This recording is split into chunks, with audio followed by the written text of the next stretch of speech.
Parehas anyo, si Charissa nagduwa og hikot-hikot sa bato. Naay bato nga gihikta niya unya ipabitay. Ang tumoy pod sa iyang higot kay nihigot niya sa laing bato nga gibutang sa lingkuranan.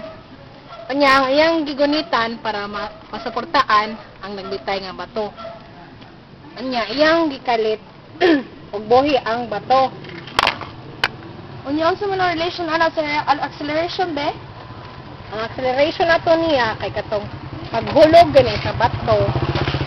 Uha ka bato nagkonektar nga bato. Dili ang force kay, di ba? Ang force kay equivalent sa mass times acceleration. Pwede solve nimo?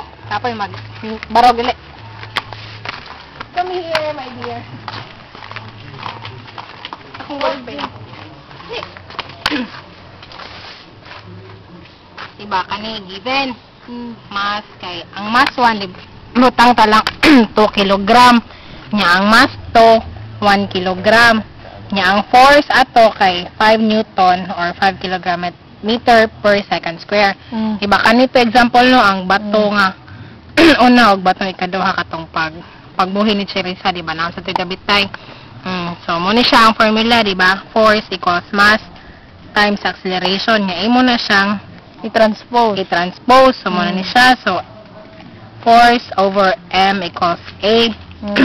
So kani mo ni, diba? Acceleration mo tong gikuha. So a equals force over, diba? Duha man to ka bato no. So duha yung mass, ang mass 1 og Mass 2 plus mass 2. So mo ni siya ang equivalent sa force kay 5 kg meter per second squared over sa katong given sa mass 1 ug mass 2. So, ang mass 1 kay 2 kg plus 1 kg.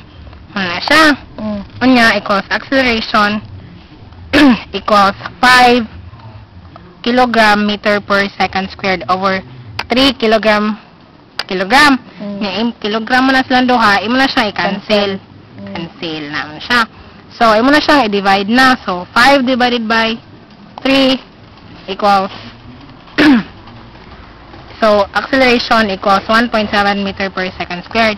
So, nakagets na ka? Gamay.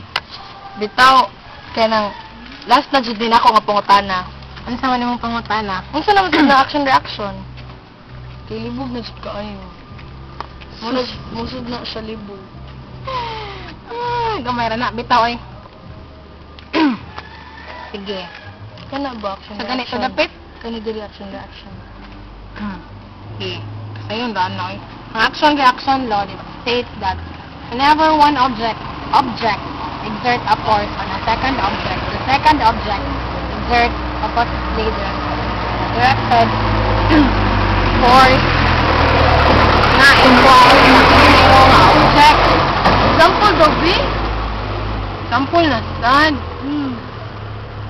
Sige na.